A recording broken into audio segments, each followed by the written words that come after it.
noches, hermanos y hermanas. Para garantizar el buen desarrollo de la programada, les rogamos dos cosas muy importantes. Primero, mantener sus cámaras encendidas. Segundo, apagar sus micrófonos. Estas dos acciones son imprescindibles para no inferir la marcha normal del evento. Repetimos, el equipo técnico estará atento para tomar las medidas pertinentes. Muchas gracias. Reitero mi saludo. Yo soy Maximiliana Méndez de la Diócesis de San Juan de la Maguana, República Dominicana. Amigos pasajeros del tren de la fe, el momento es propicio para decirle adelante y bienvenidos a nuestra escuela de la fe. Bienvenidos todos a esta parte de nuestra Latinoamérica. En la parada anterior tuvimos la oportunidad de reflexionar sobre el hombre como sujeto del amor de Dios. Esta noche el tren se va a detener a reflexionar nuevamente sobre el hombre, pero esta vez con imagen de Dios y lo que esto significa en nuestro diario vivir. Adelante, hermanos, hermanas. El Señor es quien nos invita en esta noche. Para iniciar nuestro evento, vamos a escuchar estas palabras. La luz de Cristo representada en el cirio nos ayuda a iluminar las tinieblas de nuestro corazón y de nuestra mente, como lo hizo Cristo a resucitar glorioso, para que nos recuerde este hecho real, muy significativo para todos nosotros los cristianos. Encendemos el cirio, porque el Señor es nuestra luz y nuestra salvación. Ellos llamamos a nuestro hermano Leonardo Alfredo Arlí, de la Diócesis de San Marcos, Guatemala, que proceda a encendernos el cirio. Hermano Roberto.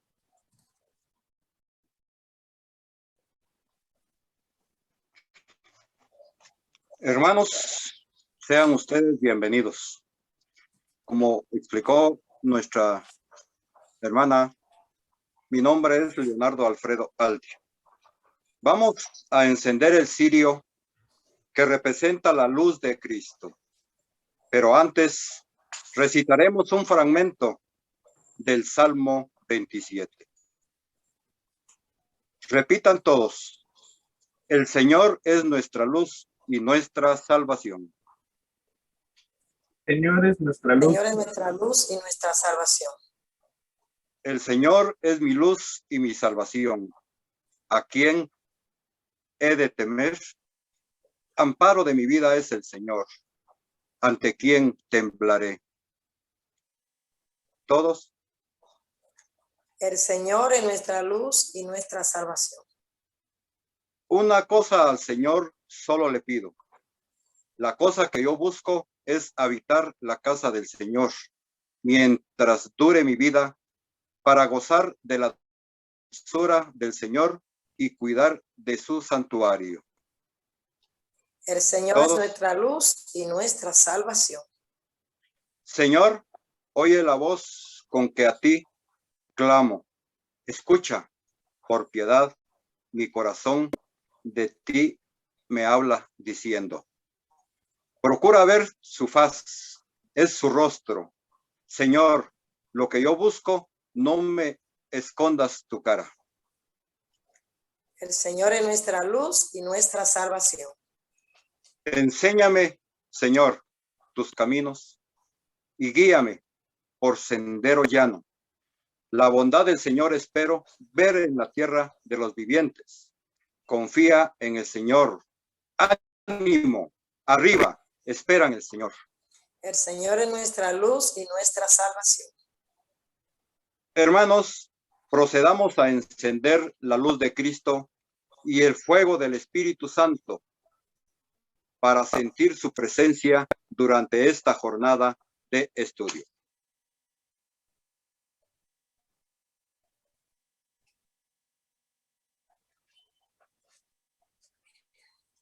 Ya con el cirio encendido, que es el mismo Cristo, que es la luz que nos ilumina, le pedimos a nuestro hermano Steven Rocha, de la parroquia San Ildefonso de Cochabamba, Bolivia, que nos invoque al Espíritu Santo para recibir de él su asistencia. Vamos a todos ponernos en actitud de oración y vamos a pedir que el Espíritu Santo pueda en esta noche iluminarnos y que todo lo que pueda suceder sea de acuerdo a los designios del Señor.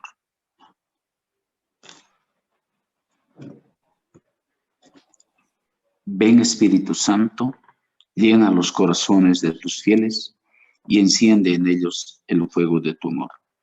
Envía tu Espíritu y todo será creado y renovarás la paz de la tierra. Oh Dios, que has iluminado los corazones de tus hijos con la luz del Espíritu Santo, haznos dóciles a tu Espíritu para obrar rectamente y gozar de su consuelo. Por Jesucristo nuestro Señor. Amén.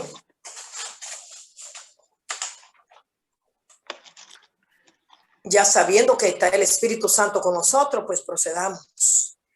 Y le digo, si algunos de ustedes necesita formular alguna pregunta, les rogamos lo haga por el chat.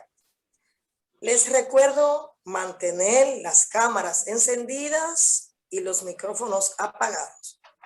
Amigos y amigas, nos ubicamos cómodamente para escuchar la exposición de nuestro Roberto Fuentes de la diócesis de San Marcos, Guatemala, quien nos expondrá el tema la persona humana, imagen de Dios. Nuestros sentidos y nuestra atención se centran en la reflexión. Los escuchamos con admiración y afecto y para ello se los recibimos con un fuerte aplauso virtual.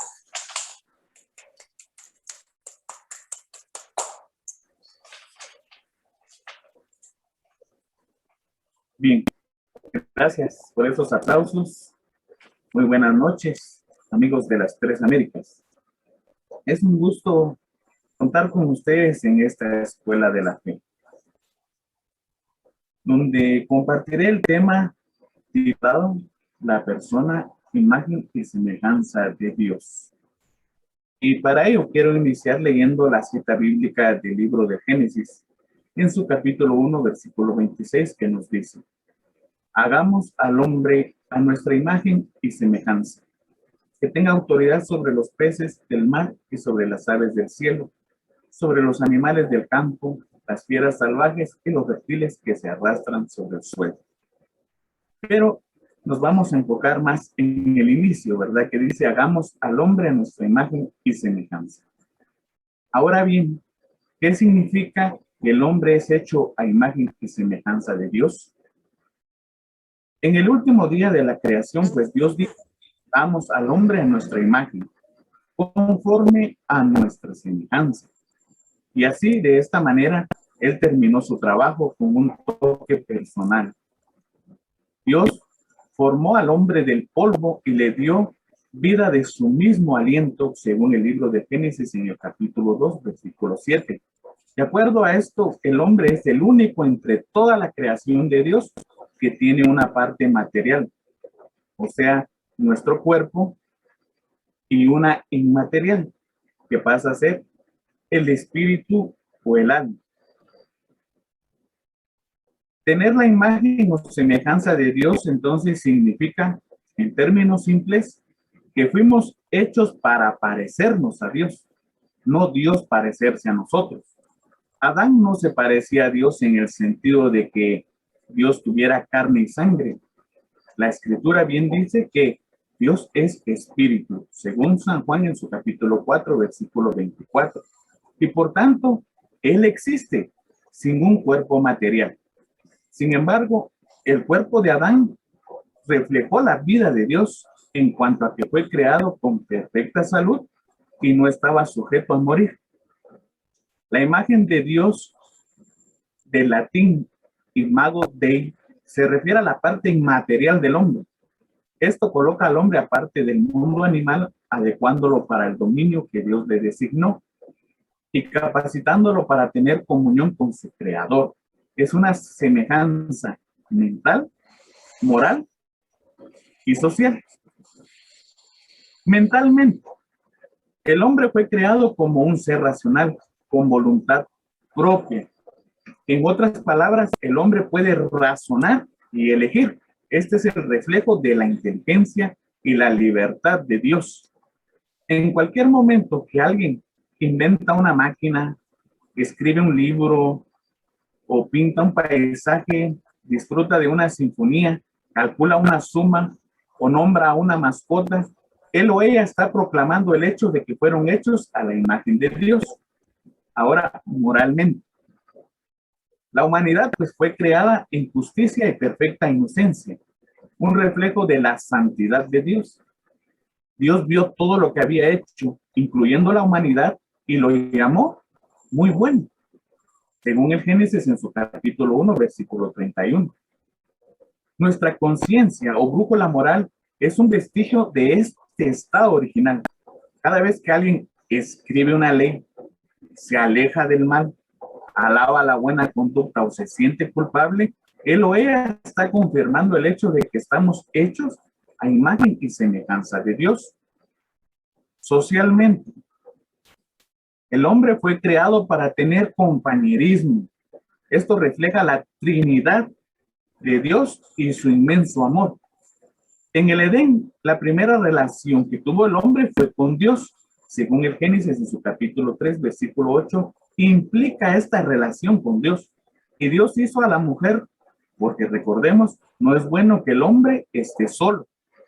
Cada vez que alguien se casa, hace un amigo, abraza a un niño o asiste a una iglesia, está demostrando el hecho de que fuimos hechos a la semejanza de Dios.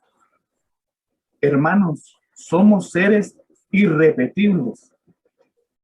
El mensaje fundamental de la Sagrada Escritura, que la persona humana es criatura de Dios y especifica el elemento que la caracteriza y la distingue en su ser a imagen de Dios, Dios coloca a la criatura humana en el centro y en la cumbre de la creación, al hombre plasmado con la tierra. Dios insufla en las narices el aliento de la vida, según el Génesis en su capítulo 2, versículo 7. De ahí que por haber sido hecho a imagen de Dios, el ser humano tiene la dignidad de persona. No es solamente algo, sino alguien. Es capaz de conocerse, de poseerse y de darse libremente y entrar en comunión con otras personas. Y es llamado por la gracia a una alianza con nuestro Creador, a ofrecerle una respuesta de fe, de amor que ningún ser puede dar en su lugar. El hombre y la mujer, la imagen original. Igualdad y diferencia queridas por Dios. Según el Catecismo de la Iglesia Católica en sus numerales 369 y 370, nos dice lo siguiente. El hombre y la mujer son creados, es decir, son queridos por Dios. Por una parte, en una perfecta igualdad, en tanto que personas humanas, y por otra, en su ser respectivo de hombre y mujer. Ser hombre, ser mujer, es una realidad buena y querida por Dios. El hombre y la mujer tienen una dignidad que nunca se pierde, que viene inmediatamente de Dios, su creador.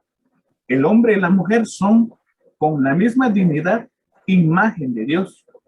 En su ser hombre y en su ser mujer reflejan la sabiduría y la bondad del Creador. Dios no es en modo alguno a imagen del hombre. No es hombre ni es mujer. Dios es espíritu, puro, en el cual no hay lugar para la diferencia de sexos, pero las perfecciones del hombre y de la mujer reflejan algo de la infinita perfección de Dios. Por ejemplo, las de una madre y las de un padre y esposo. El primogénito de Dios. Dios creó al hombre a su imagen y semejanza. Varón y mujer los creó. Ahora bien, ¿qué significa que Dios creó al hombre a su imagen divina? Esto quiere decir que la persona humana es un hijo de Dios. Ahora, ¿cómo lo sabemos? La manera en que los católicos hemos leído la Biblia es interpretar el Antiguo Testamento a la luz del Nuevo Testamento. Entonces, veamos el Evangelio de San Lucas. Allá encontrarán que Adán es hijo de Dios. Según San Lucas en su capítulo 3, versículo 38. Vemos también que la frase imagen y semejanza se ocupa para describir el nacimiento de Set, el hijo de Adán. Según el libro del Génesis en su capítulo 5, versículo 3. En el lenguaje de la Biblia, nacer a imagen y semejanza de alguien quiere decir hijo de esa persona. Entonces, cuando Dios crea al hombre a su imagen, lo crea como su hijo. Desde el inicio podemos ver la intención divina de que los seres humanos fueran sus hijos.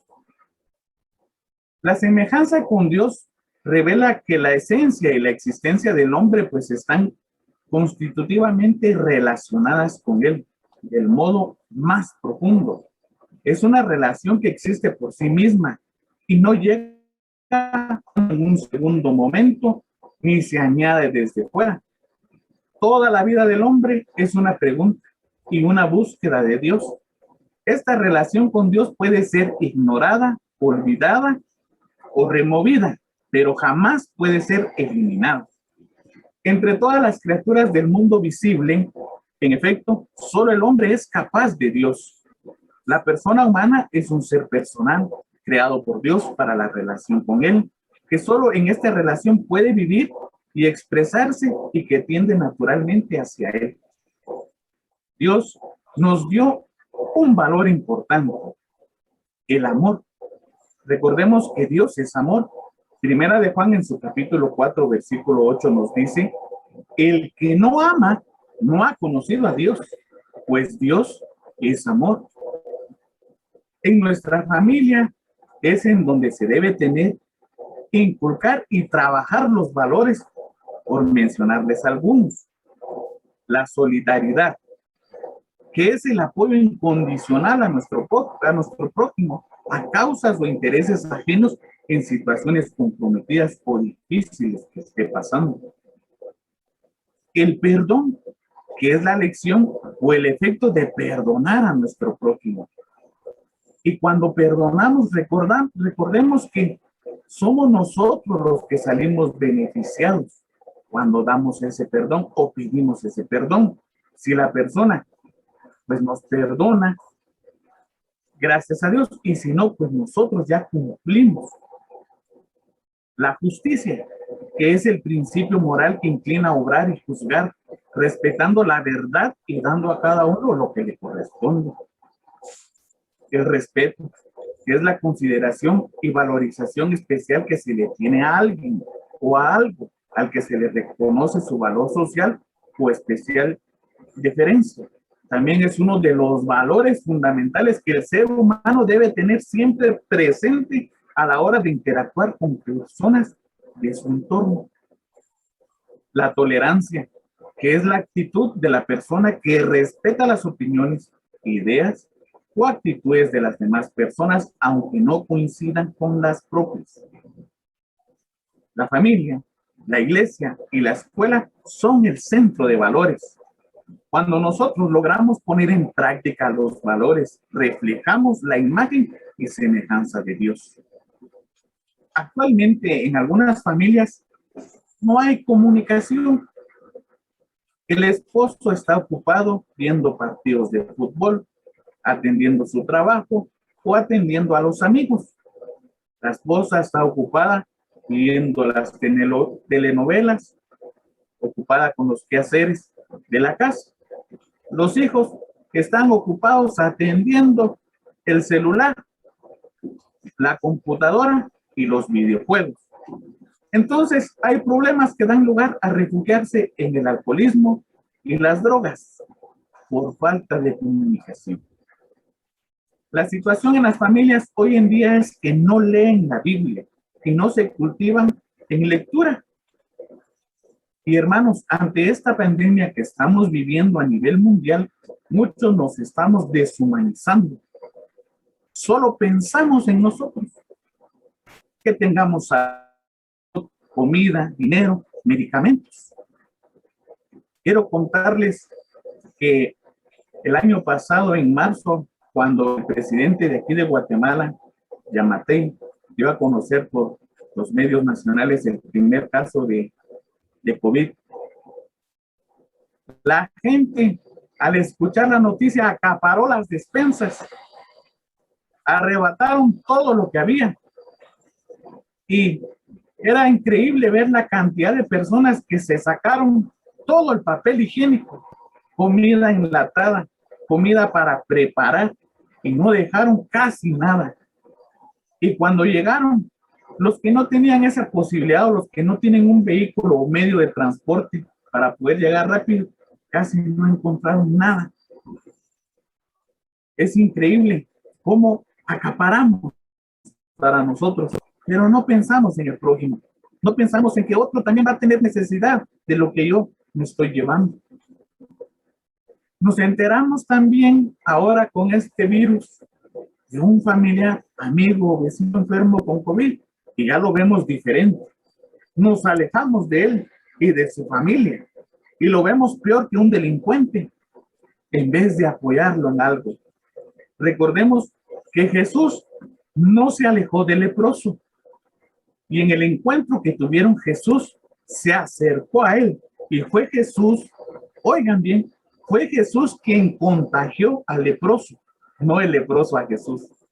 Jesús lo contagió dándole valor como persona, recordándole que Dios lo ama, que es importante para él, dándole esperanza, dándole vida, dándole salud, ánimo, fortaleza. No pensemos siempre en nosotros. El Evangelio de San Lucas, en su capítulo 12, versículo del 16 al 21, nos dice lo siguiente. A continuación, les propuso este ejemplo. Había un hombre rico al que sus campos le habían producido mucho. Pensaba, ¿qué voy a hacer? No tengo dónde guardar mis cosechas. Y se dijo, echaré abajo mis graneros y construiré otros más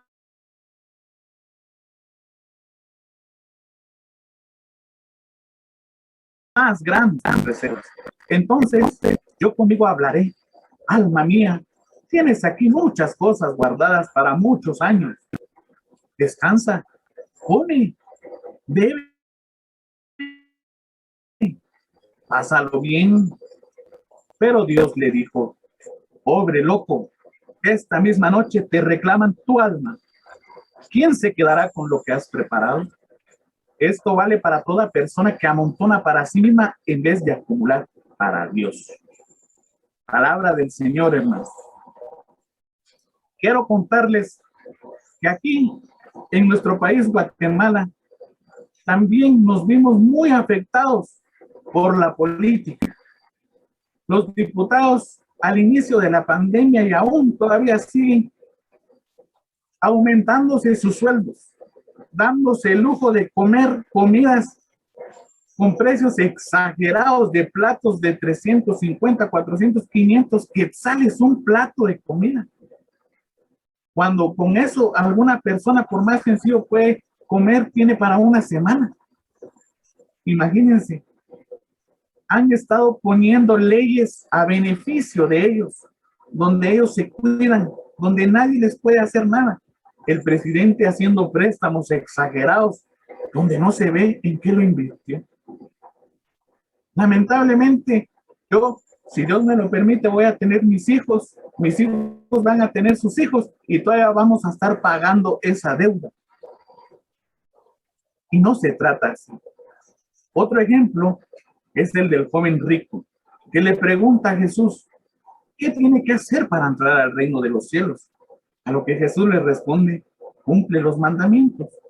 Y él, muy seguro de que eso lo cumplía a cabalidad, le dice, eso, desde niño lo hago.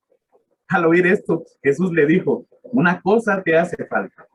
Vende todo lo que tienes, reparte el dinero entre los pobres y tendrás un tesoro.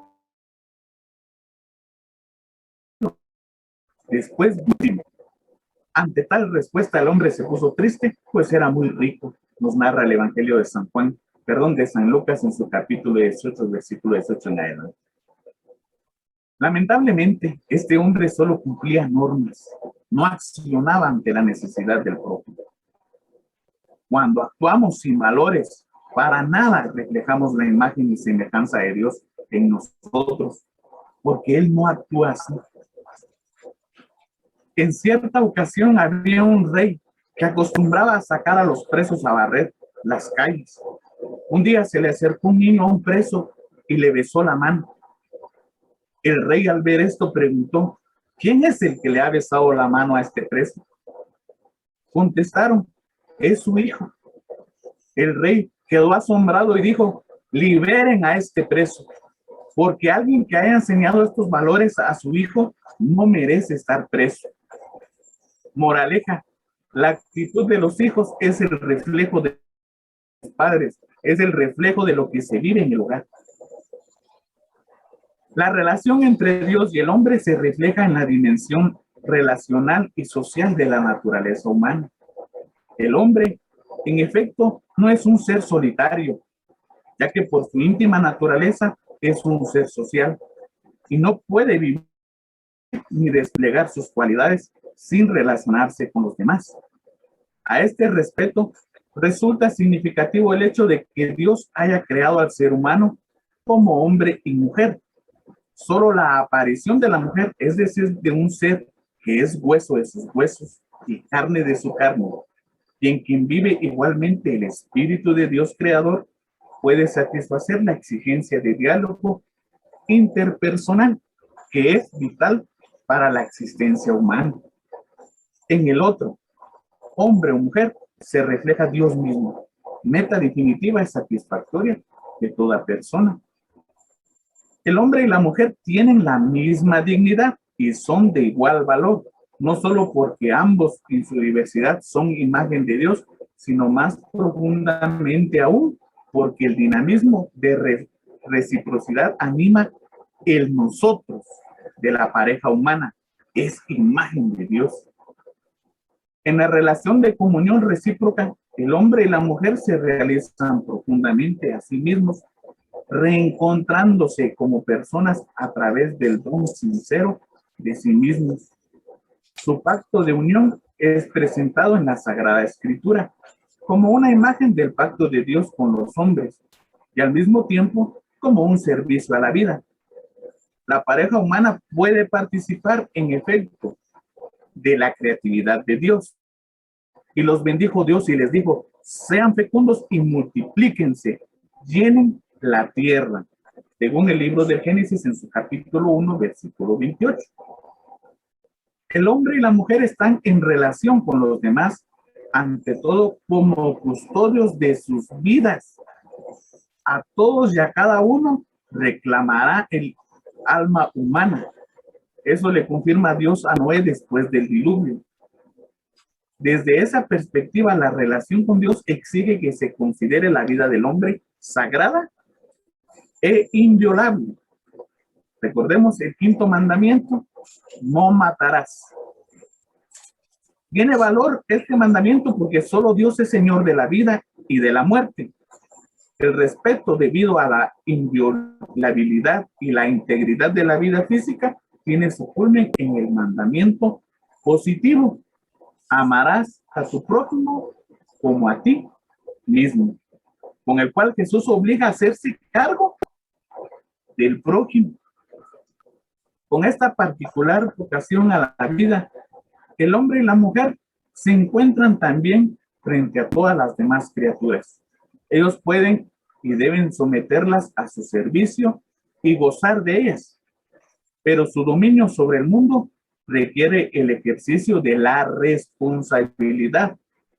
No es una libertad de explotación arbitraria y egoísta.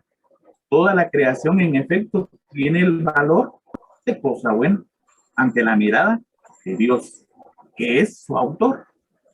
El hombre debe descubrir y respetar ese valor. Es este un desafío maravilloso para su inteligencia, que lo debe elevar como un ala hacia la contemplación de la verdad de todas las criaturas, es decir, de lo que Dios ve de bueno en ellas.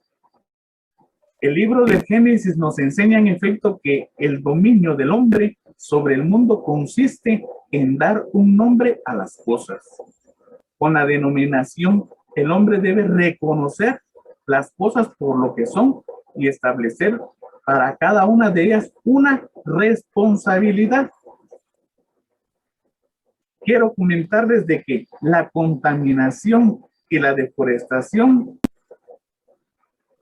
se vieron beneficiadas a través de esta pandemia, cuando todos pues nos tuvimos que encerrar a nivel mundial. Cuando la contingencia fue mundial, pudimos ver de que el planeta pudo recuperarse en tan poco tiempo. Hoy en día las mascarillas son un problema. Algunos las tiran en la calle, se van en los tragantes o drenajes de agua, llegan al mar y están contaminando el mar, están matando a las especies marinas. Pero esa es una irresponsabilidad de nosotros. La contaminación provocada por las grandes fábricas de humo y de vehículos, sobre todo los países desarrollados, que cuando éstas se suspendieron durante el estado de sitio, el planeta pudo respirar.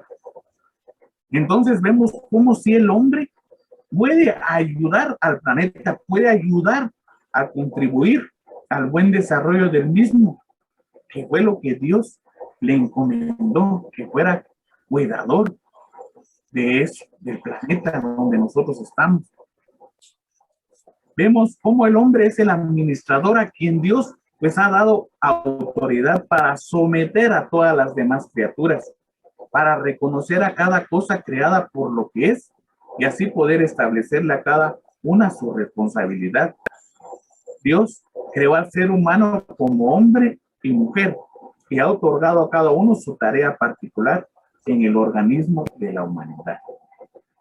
El hombre está también en relación consigo mismo y puede reflexionar sobre sí mismo.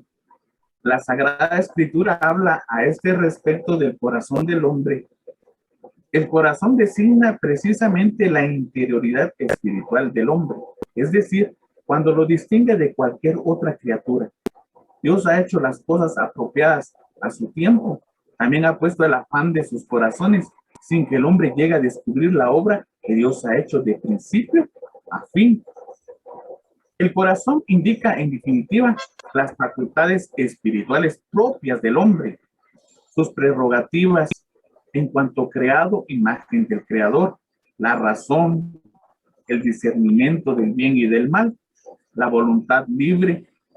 Cuando escucha la aspiración profunda de su corazón, todo hombre no puede dejar de hacer propias las palabras de verdad expresadas por San Agustín.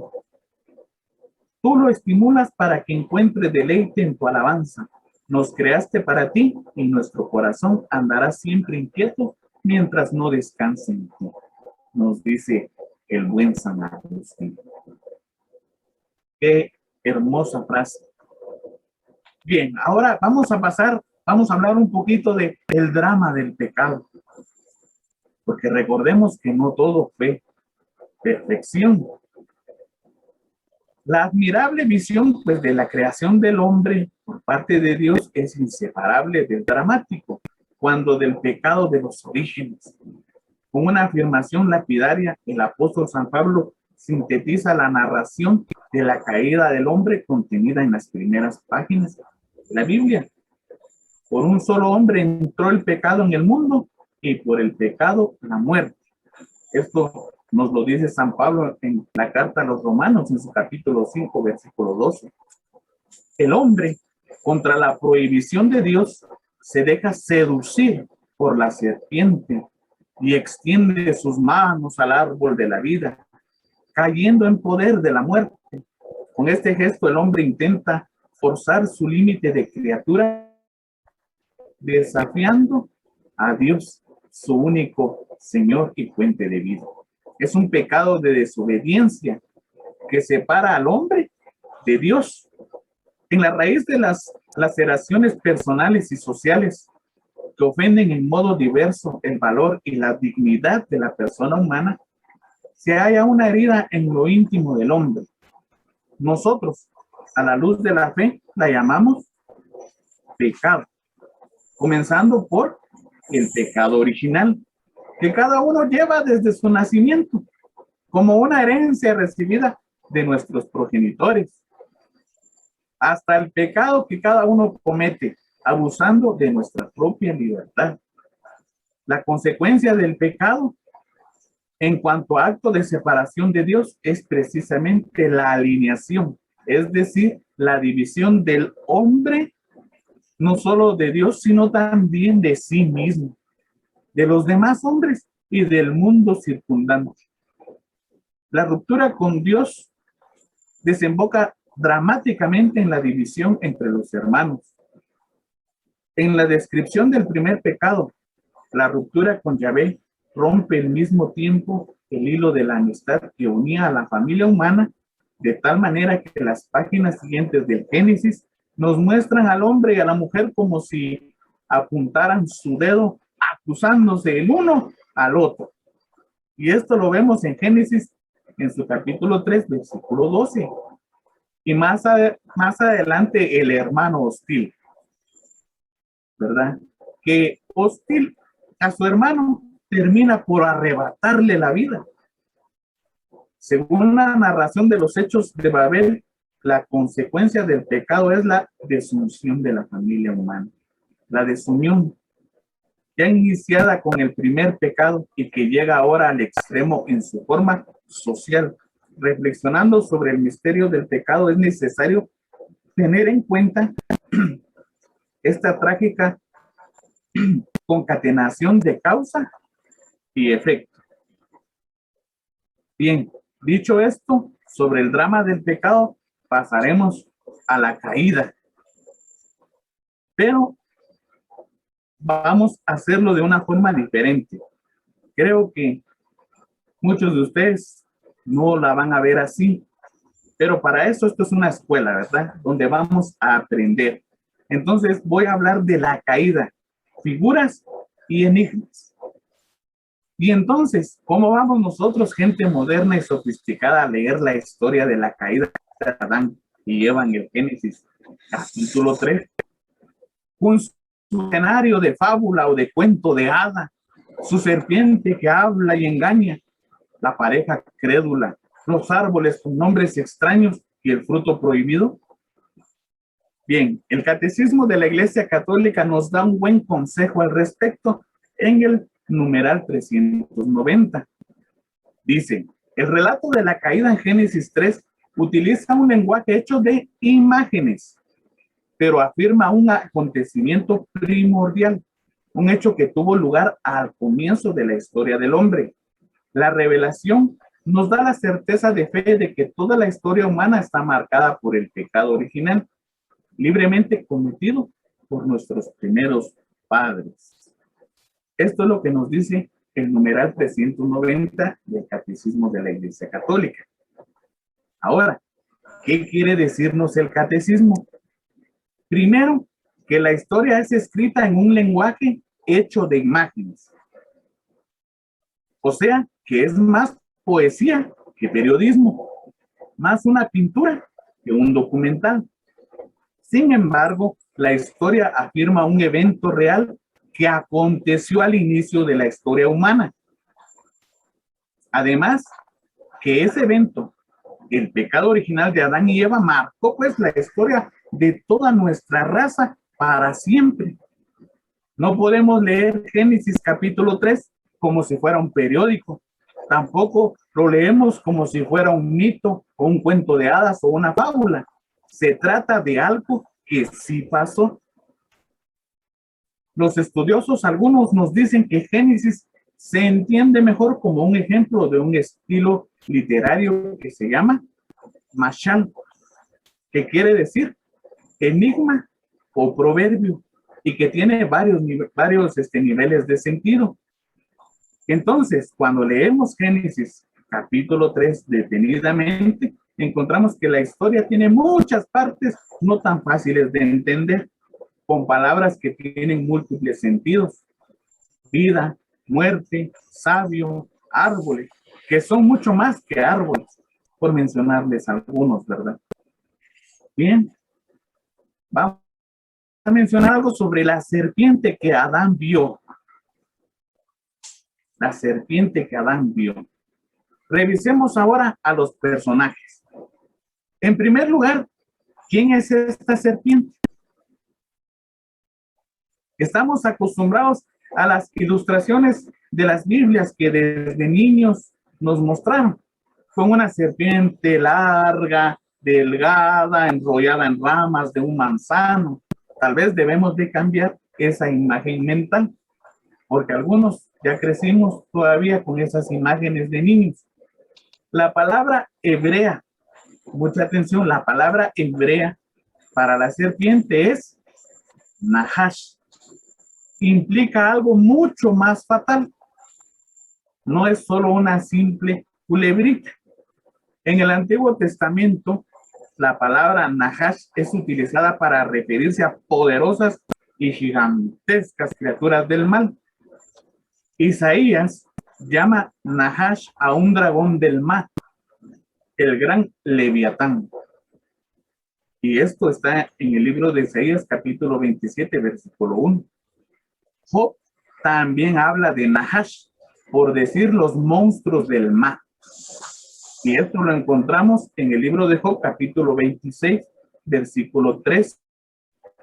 Es la misma imagen del Apocalipsis que habla del enorme dragón rojo, conocida como el demonio o Satanás, el seductor del mundo entero. Apocalipsis capítulo 12, versículo 3 y 9. Ahí es donde menciona este dragón rojo.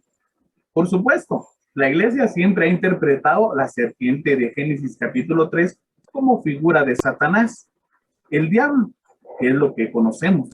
Entonces nosotros, lectores de la historia de la caída, sabemos algo que Adán tal vez ignoraba, que el encuentro con la serpiente fue una prueba contra el mal, una batalla por el alma de la humanidad. Pero necesitamos saber lo que Adán vio. Una vez entendido que la serpiente era mucho más que una culebrita de jardín, empezamos a entender por qué Adán fracasó en su deber de proteger a su esposa y al Edén. Adán estaba muerto del susto. ¿Por qué? Seamos francos. Adán estaba asustado, con miedo de morir. Vio la serpiente como una amenaza contra su vida, así como vemos hoy en la actualidad el COVID. Sí, podríamos poner esta comparación. La vemos como una amenaza para nuestra vida y tenemos miedo, algunos. Pero recordemos de que el miedo es bueno como es malo. Porque tener miedo es bueno, porque el tener miedo me hace ser precavido, me hace cuidarme, me hace tener cuidado y me hace cuidar al otro. Pero también es malo cuando el miedo lo asumo y me encierro y vivo atemorizado y me enfermo entonces. Porque el cerebro nos transmite ese miedo a todo el cuerpo, manda el mensaje y se debilita, bajan las defensas y entran las enfermedades. Es por eso que muchos han muerto de miedo. Entonces, sabemos que Adán sabía que era morir. Adán sabía que era morir. ¿Cómo lo sabemos? porque Dios le advierte que si come del fruto prohibido, morirá. Eso lo vemos en Génesis capítulo 2, versículo 17. Si no supiera que era la muerte, la advertencia pues no tendría ningún sentido. Adán estaba tan asustado que pensaba que si no hacía lo que pedía la serpiente, sufriría y moriría. Esta hipótesis puede relacionarse con un pasaje en la carta a los Hebreos. Allí dice que el diablo reinaba por medio de la muerte. Y dice que por temor a la muerte, los humanos viven como esclavos. Eso nos lo dice Hebreos en su capítulo 2, versículos del 14 al 15. Esto no quiere decir que Adán no tuvo responsabilidad o culpa. Él optó por salvar su vida, pero resultó perdiéndola. Él temía morirse más que temía desobedecer al Padre que lo amó y le había dado el paraíso. Y con esto pues sometió a toda la raza humana a la esclavitud. Ahora vamos a ver cómo Adán deja a Eva con el fruto, dejándola con el fruto como que ella es la culpable. Pero estamos hablando de Adán, dirán ustedes, ¿verdad? Pero no se trata de Eva. De hecho, la serpiente se dirige primero a la mujer. La palabra mujer se ocupa 4 veces en 6 versículos y el hombre no es mencionado hasta por último. Y entonces nada más dice, le dio también a su marido que andaba con ella. Génesis 3:6 dice, le dio también a su marido que andaba con ella. Parece que Génesis quiere hacernos pensar que la culpa la tuvo la mujer. Ella hizo este negocio con la serpiente y tomó el fruto prohibido. El hombre nada más comió lo que la mujer le dio. Pero es así. ¿Por qué San Pablo y la tradición de la iglesia refieren este relato al pecado de Adán? ¿Por qué? En primer lugar, enfatizamos lo que dice al final la narración. Adán estaba con ella todo ese tiempo. Lo repito, Adán estaba con ella todo ese tiempo. De hecho, en hebreo, la serpiente dice, ustedes, y no tú. Entonces sí estaba Adán en todo esto. ¿Por qué no habló antes? ¿Por qué no contestó nada? Este es el punto. Por miedo. Adán no quiso decir nada, dejando a su mujer a su propia suerte. Él era su esposo.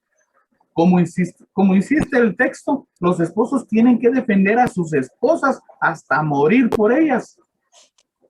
Y eso no lo digo yo. Así lo dice la Biblia del amor conyugal en Efesios capítulo 5, versículo 25.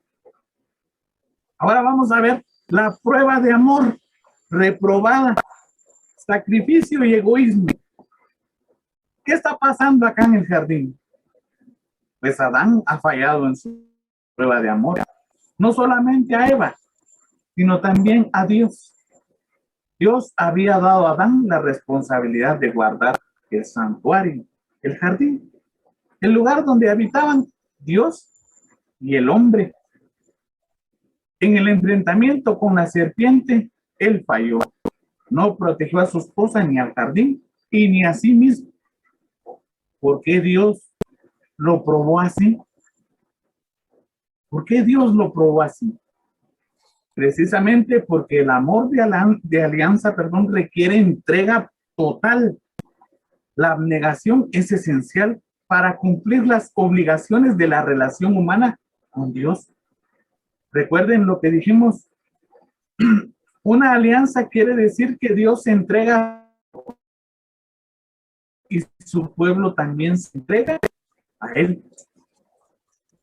En la Sagrada Escritura, cada alianza requiere al pueblo hacer un ofrecimiento simbólico de su entrega a Dios. No hay alianza sin sacrificio. El sacrificio es ofrecido por el pueblo para simbolizar su ofrecimiento personal a Dios. El sacrificio es una muestra de su compromiso con la alianza, su compromiso de dar a Dios todo lo que tienen y lo que son. Noé hace el sacrificio de cada uno de los animales que estuvieron en el arca. A Abraham se le pide el sacrificio de su único hijo, Isaac. Los israelitas en el tiempo de Moisés tienen que sacrificar un cordero sin defecto en vez de sus primogénitos. Y en el tiempo de Salomón, hijo de David, se ofrecían sacrificios cada día en el templo. Cada una de estas alianzas tuvieron solo éxito parcial y por fin todas fracasaron. ¿Por qué? ¿Por qué fracasaron? Por falta de amor, por falta de abnegación. La gente no se entregó completo. Noé, Abraham y los demás que mencioné hicieron cosas grandes, pero también cometieron estúpidos errores. Perdonen la palabra. Abraham pues tomó una concubina. Noé se emborrachó. Moisés se desesperó en el desierto. Israel adoró el becerro de oro. David cometió adulterio con Betsabé. Su hijo Salomón construyó un harén además del templo. En el fracaso de Adán vemos el inicio de un patrón de conducta, de hecho por el debilitamiento de la raza humana, fruto del pecado original. Nadie puede darse completamente a Dios. Por el pecado de Adán, la humanidad perdió la primogenitura, su derecho a la herencia eterna, su membresía en la familia de Dios. Lamentablemente así fue. Pero hoy, gracias a Dios, sabemos que a través de nuestro bautismo, pues Dios nos vuelve a reconocer hijos. Y pasamos a formar parte de hermanos de Jesús. Y recibimos al Espíritu Santo. Ahí es donde nos liberamos de ese pecado original. Ahora bien, hubieron algunas amenazas de muerte también. ¿Y cómo? Pero antes de ir a Adán, antes de ir de Adán a Jesús, vamos a estudiar el significado de la historia. Dios dijo a Adán y Eva, no coman el fruto del árbol del conocimiento del bien y del mal, o morirán. Génesis capítulo 2, versículo 17. En el hebreo hay una amenaza de doble muerte, con una repetición. Ustedes van a morir muriendo, o morir la muerte. ¿Por qué la repetición de la palabra morir? ¿Se puede morir más de una vez? La serpiente contradice directamente a Dios. Les dice a Adán y Eva, no es cierto que morirán. También les dice, es que Dios sabe muy bien que el día en que coman de él, se les abrirán los ojos a ustedes. Entonces ustedes serán como dioses y conocerán lo que es bueno y lo que no lo es. Y es la verdad, no morirán. De hecho, sus ojos se abren exactamente como dice la serpiente en Génesis 3, versículo 7. Hasta Dios dice, ahora el hombre es como uno de nosotros, pues se ha hecho juez de lo bueno y de lo malo. Y hoy, en la actualidad, algunos nos creemos jueces. Creemos tener la autoridad para juzgar a los demás. Y eso, vean, no le agradó a Dios. En Génesis capítulo 3, versículo 22 dice, ahora el hombre es como uno de nosotros, pues se ha hecho juez de lo bueno y de lo malo, dice Dios. ¿Tendrá razón la serpiente? ¿Mentiría Dios? Ciertamente que parece así. Parece, pero no es así. Adán y Eva sí mueren en el momento que comen el fruto prohibido, espiritualmente. La verdad de la mentira de Satanás fue así. Adán y Eva no morirían corporalmente al comer el fruto del árbol. Adán y Eva perdieron algo más grande que la vida de su cuerpo. Perdieron la vida sobrenatural, la vida de gracia en sus almas.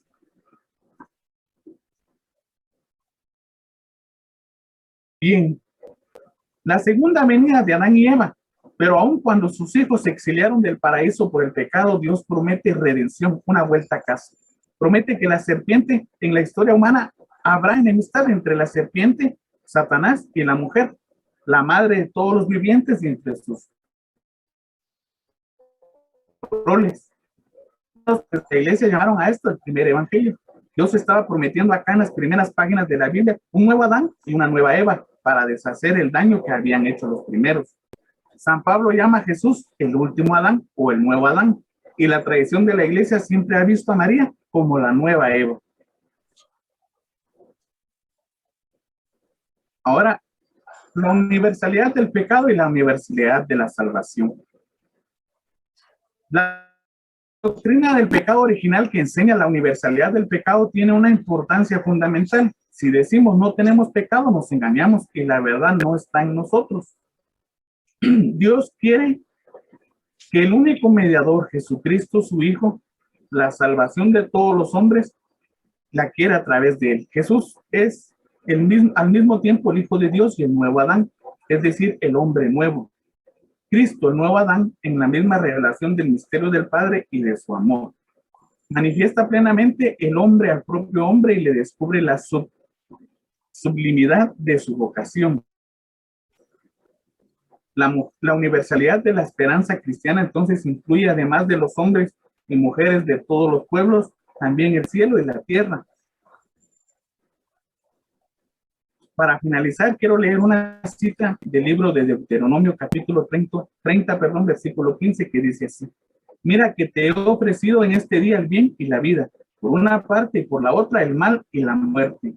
Vemos acá el libre albedrío. Dios nos puso la vida o la muerte, la bendición o la maldición. De nosotros depende si escogemos la vida para que podamos vivir en nuestra descendencia. Ahora bien, ¿cómo vamos a lograrlo? San Juan en su capítulo 14, versículo 6 nos da la respuesta. Jesús contestó: yo soy el camino, la verdad y la vida. Nadie va al Padre sino por mí. Jesús es el único camino, hermanos. Con él podemos nosotros llegar al Padre. Debemos de ser personas que practiquen los valores para con nuestro prójimo. Gracias por su atención, amigos. Dios les bendiga grandemente. Nuestro agradecimiento al hermano Roberto Fuentes por su exposición tan didáctica y enriquecedora, que nos permite aclarar muy bien las ideas con relación a la persona humana a imagen de Dios. Roberto, nos han hecho algunas preguntas, pero yo creo que por cuestión de tiempo, por mi parte la dejaríamos así. Pero debo hacerte aunque sea una. Sí te ruego que sea breve, por favor, a responderla. Te han dicho que alguien ha preguntado que si qué quiere decir el hombre y la mujer está hecho por Dios a imagen y semejanza. Bien. Quiere decir que la persona humana es un hijo de Dios. En el lenguaje de la Biblia, nacer a imagen y semejanza de alguien quiere decir ser hijo de esa persona. Entonces, cuando Dios crea al hombre a su imagen, lo crea como su hijo. Desde el inicio se ve la intención divina de que los seres humanos fueran sus hijos. Pues como le respondiste breve, pues la segunda pregunta y hazlo así mismo. ¿Está bien? La segunda pregunta nos dice, nos dijo en su exposición que el Génesis 3 nos habla en un lenguaje hecho de imágenes. ¿Qué significa esto? ¿Qué quiere decir? Bien, recordemos que no podemos leer Génesis capítulo 3 como si fuera un periódico, tampoco lo leemos como si fuera mito o cuento de hadas o una fábula. Se trata de algo que sí pasó, que sí sucedió, es algo real. Los estudiosos dicen que Génesis se entiende mejor como un ejemplo de un estilo literario que se llama enigma y que tiene varios niveles de sentido. Y cuando leemos Génesis 3, les dije, ¿verdad? Detenidamente, encontramos que la historia tiene pues muchas partes no tan fáciles de entender, con palabras que tienen múltiples sentidos. Muy bien aclarado todo, pues reiteramos, hermano Roberto, nuevamente nuestro agradecimiento por las aclaraciones y sugerencias que nos ha dado. Brindémosle, hermanos y hermanas, otro fuerte aplauso virtual porque se lo merece, de verdad que sí.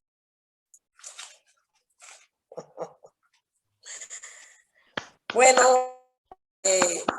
bueno, que se escuche. Inundado por la luz de Cristo y el fuego del Espíritu Santo a través de la voz de nuestro Roberto, iniciamos la fase final de nuestra jornada. Invitamos a nuestro Leonardo Alfredo que nos brinde el mensaje final y el apagado del cielo.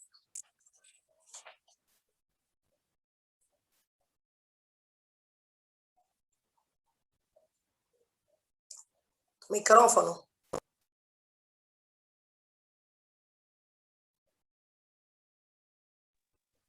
Gracias. Pero antes recitaremos un fragmento del Salmo 27. Repitan todos. El Señor es nuestra luz y nuestra salvación. El Señor es nuestra luz y nuestra salvación. El Señor es mi luz y mi salvación. ¿A quién he de temer? Amparo de mi vida es el Señor. ¿Ante quién temblaré? El Señor es mi luz y mi salvación. Una cosa al Señor solo le pido. La cosa que yo busco es habitar la casa del Señor mientras dure mi vida, para gozar de la dulzura del Señor y cuidar de su santuario. El Señor es mi luz y mi salvación. Señor, oye la voz con que a ti clamo. Escucha por piedad. Mi corazón de ti me habla diciendo, procura ver su faz. Es tu rostro, Señor, lo que yo busco. No me escondas tu cara. El Señor es mi luz y mi salvación. Enséñame, Señor, tus caminos y guíame por sendero llano. La bondad del Señor espero ver en la tierra de los vivientes. Confía en el Señor. Ánimo, arriba, espera en el Señor. El Señor es mi luz y mi salvación. Bueno, vamos a apagar el CD. Pues una vez el silencio. Amigos, les invito a continuar este viaje emocionante en un medio conocido por todos y que ya ha pasado por todos los países de nuestra América. Este tren nos llevará por rumbos emocionantes, fascinantes, en busca del conocimiento de nuestra doctrina cristiana, para que sepamos darnos razón de nuestra fe. Pasa la voz, invita a más pasajeros y subamos y disfrutemos de los pasajes que es Cristo, el maquinista, y nos acompaña María, nuestra Madre. No se pierda, este viaje es gratis. Muy bien, después de esa grata e importante invitación del hermano Leonardo, vamos ahora a celebrar, ¿verdad que sí? Después de tanto trabajo, ahora nos toca celebrar. Y qué más que con delectarnos al hermano Steve Rocha de la parroquia San Ildefonso de Cochabamba, Bolivia, con su bella canción. Nos vas a delectar ahora y a Steve Rocha también vamos a recibirlo con un fuerte aplauso virtual.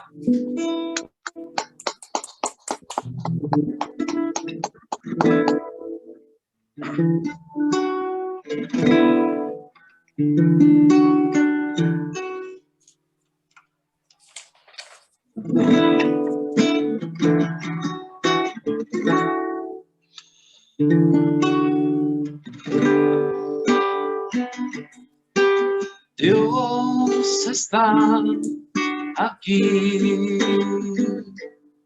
tan cierto como el aire que respiro, tan cierto como la mañana se levanta, tan Siento como yo te hablo y me puedes oír.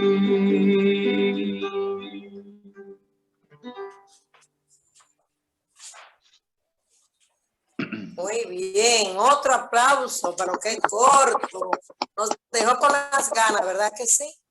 Bueno, pues después de celebrar, nos toca agradecer, ¿verdad? Entonces, vamos al mismo Steve Rocha que nos dé la palabra de agradecimiento. Bueno, agradecerles a todos ustedes, hermanos, que nos han seguido a través de las redes sociales, de Facebook, Fe Sin Fronteras, y de la página virtual Zoom. Pues invitarles al próximo curso, a próxima Escuela de la Fe. Y recuerden que pues este viaje no tiene costo, y pues vamos a ir visitando a todos nuestros hermanos de Latinoamérica, de las 3 Américas. Y agradeciendo a todos, agradecemos también al Señor que nos haya podido reunir a cada uno de nosotros en este momento. Muy buenas noches y que Dios vele sus sueños. Amén.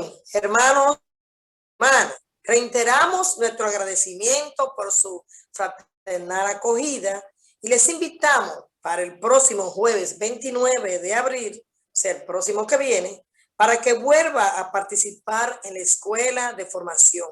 Le esperamos. Para ellos, les invitamos a subirse, ¿dónde? En el tren de la fe.